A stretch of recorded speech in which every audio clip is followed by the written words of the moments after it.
Hey everybody, welcome back.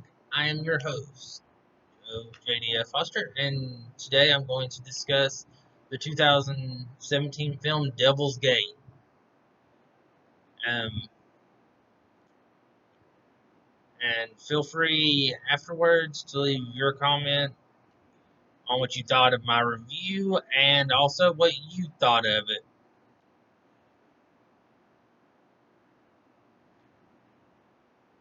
Okay, like I said, this film came out in 2017, and I could find almost nothing on it, so for like notes or of interest for it. So that will not be in this as much. There might be, and there won't be a note in this because I couldn't find anything on it really. But there is one thing, and that's that the director for this movie is Clay Staub or Stobe. I'm not exactly sure how to pronounce his name, but this was his directorial debut. The other films that Clay is known for is being an assistant director on 2006's 300, the Dawn of the Dead remake, and the Things sequel. Now, for the plot of this movie, is that there's a special agent who comes to this small town to find a missing woman and her child, which leads them out to the abusive husband's farm, where instead of finding the wife and child, she comes to find things are not even close to being what they resemble. I mean, finding things aren't as they appear.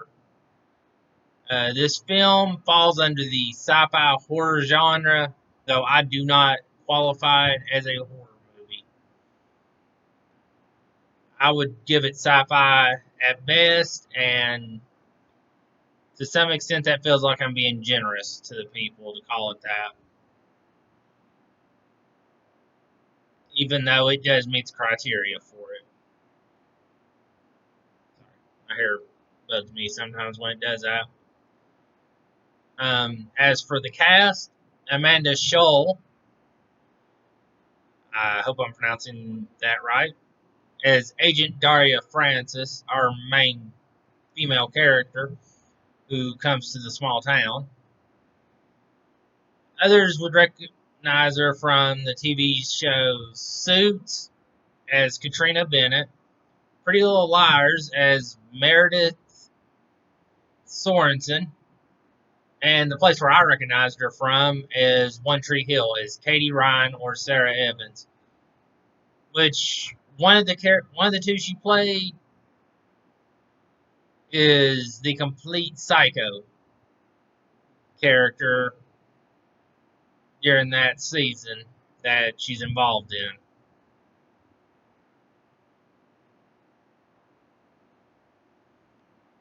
Now for number 2 on the list of the cast, Shawn Ashmore as Conrad Cold Salter. Most would recognize him from, would recognize Ashmore from the X-Men movie franchise as Bobby Iceman Drake. Whereas I actually recognized him originally from when I watched Smallville back when it first aired as Eric Summers in the episode Leech. As the character of Leech, who had the ability to steal Clark Kent's powers. Though when the show did it, they did it through the fact that he got it through a lightning strike.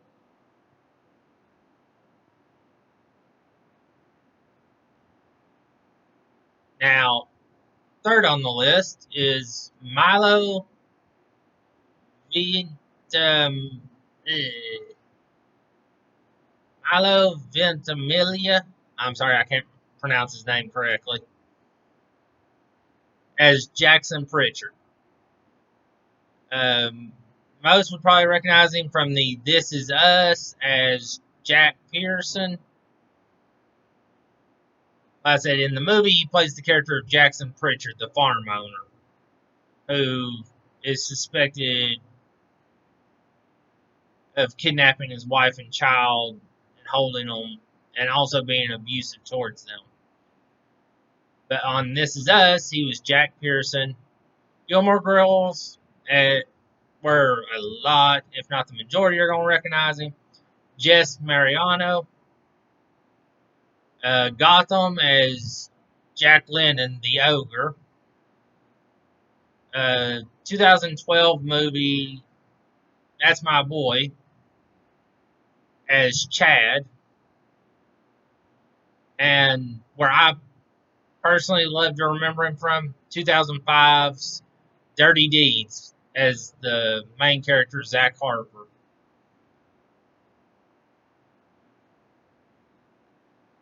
Also in this movie, at number 4 on the list, Bridget Regan as Maria Pritchard, the wife. Uh, Majority are probably going to remember from either Jane the Virgin as Rose or Agent Carter as Dottie Underwood.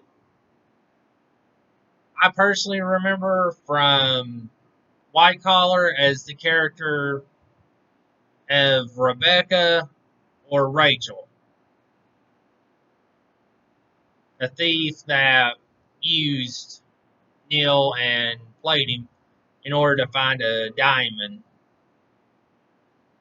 that was the twin to the Hope Diamond.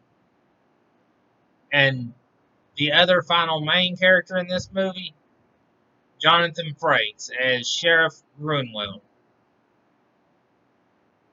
Many the latest thing he's known for is how to sell drugs online fast, in parentheses, as himself. Roswell, where he played himself in the Festival MC, and this is the 1999 series, not the most recent one. He was also in the animated series in the 90s, Gargoyles, The Goliath Chronicles, as Dave Xanatos, a show my brother and me enjoyed a lot growing up when we could watch it.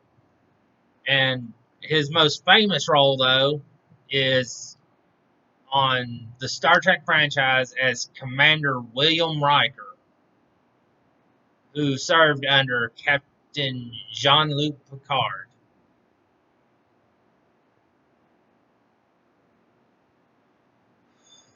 Now, like I said, there was no special notes I could find on this other than about the director, so I can't really give anything. But I will give this. But I will say this: the film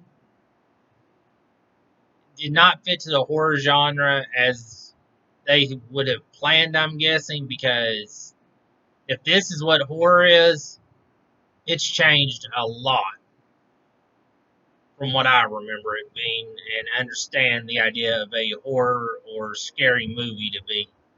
Sci-fi, I'll give it. It fits the credentials for it, and it can have that. And it reminded me of a couple of sci-fi films thrown together plot-wise, such as Invasion of the Body Snatchers, They Live, V. It reminded me of ones like that with the way it was played out. And maybe even, well, actually, no, I take that back. That one's out. The one that came to mind there for a second. I remember what it was actually about. But, anyways, and it's not a great film, having very few moments that are worth mentioning to it, or that would actually be of great things to remember about it. Overall, this film, in my opinion, would be better for a one-off or a rare-to-watch deal. Like, if you're just bored and surfing and have nothing better to do, it would be something to watch. My grade for this movie, and